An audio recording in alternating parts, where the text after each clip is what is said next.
شب برات یعنی 15ویں شبان کی رات جو ہے وہ شب بیداری کرنا اور مخصوص عبادت کرنا، اس کے حوالے سے امام اہل سنت سید اعلی حضرت شاہ احمد رضا خان فاضل بریلوی قوت القلوب کے حوالے سے جو ہے وہ نقل کرتے ہیں کہ 15 شبان کی رات جو ہے وہ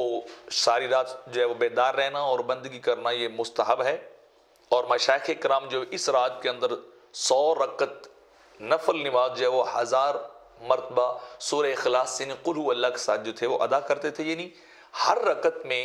10 بار جو ہے وہ قل هو اللہ جو ہے وہ پڑھا جائے، اور اس کا نام جو ہے وہ صلاۃ الخیر جو رکھا گیا، اور اس کی برکت جو تھی وہ مسلمہ تھی، یعنی اس کے بہت زیادہ فوائد تھے، اور یہ بزرگ جو تھے اس طرح جو ہے وہ کرتے رہتے ہیں۔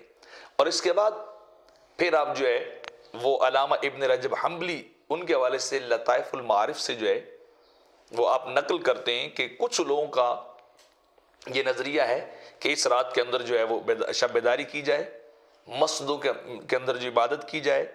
اور جو اکابر تابعین وغیرہ تھے اس رات کے اندر جو ہے وہ نئے کپڑے پہنتے، خوشبو کا استعمال کرتے، سرما لگاتے، اور شب بھر جو ہے وہ مساجد کے اندر جو تھے وہ قیام جو کرتے تھے۔ اور پھر دوسرا قول آپ نے نقل فرمایا کہ کچھ لوگوں نے اس کی مخالفت بھی کی ہے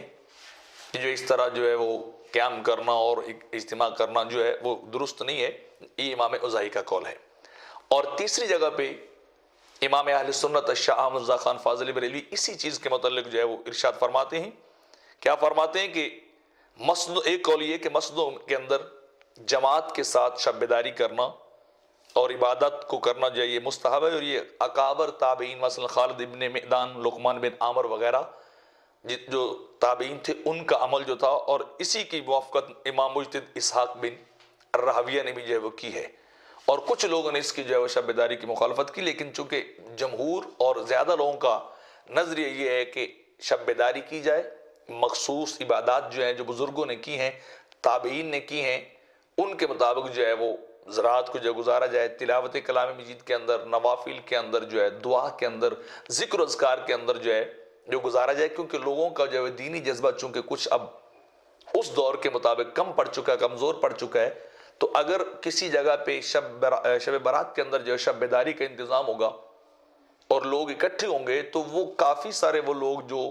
اس رات کو غفلت کے اندر گزاریں گے یا سونے والے ہوں گے، جب وہ کسی ایک اجتماع اور گیدرنگ کے اندر آئیں گے تو پھر یقیناً وہ بھی اس سے مستفید ہوں گے، اور وہ بھی جو ہے اللہ کی بارگاہ میں جو حاضر ہوں گے۔ تو اس نقطہ نظر سے کہ لوگ جو ہے محروم نہ رہ جائیں، ضرور جو ہے شب بیداری کا اہتمام جو ہے وہ کرنا چاہیے، اور جو ہے وہ بندگی کا اجتماعی طور پر جو ہے ویسا